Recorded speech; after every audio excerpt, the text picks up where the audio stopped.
Once long back we have organized a pranic healing talk by our guru, none other than our guru Master Choa Kok Sui. It was at Ghatkopar Somaya ground. There were 4,000 to 5,000 people. All of them, most of them they were known pranic healers. And Master immediately asked, anybody has any problem?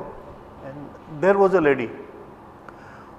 She was on wheelchair since years. She was not able to walk, not stand up, nothing.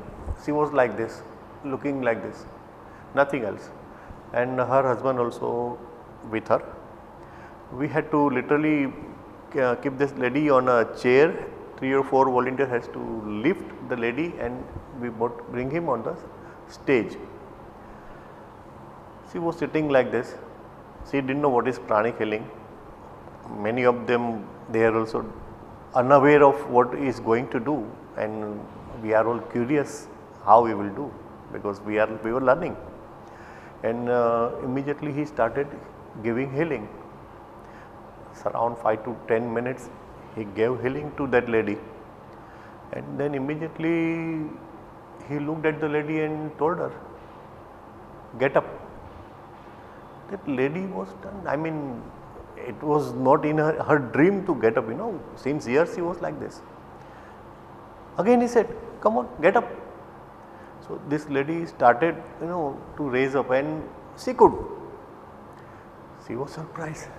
Her husband was like this, looking at Master, and that lady was also surprised. That Master told her, come to me, walk. Again it's a big shock to everyone, all of us, plus 3,000-4,000 people also. And slowly that lady started walking, and immediately while coming back she was walking smoothly, rather smoothly, not too fast. But surprisingly, that lady get down on her, step down from the stage, went out of the ground walking, and the wheelchair was going behind her. And after that immediately Master told, anybody has any problem? There were 3,000, 4,000 ants were like this. This is the power of our Guru Grand Master Choa Kok Sui. I have never seen like this.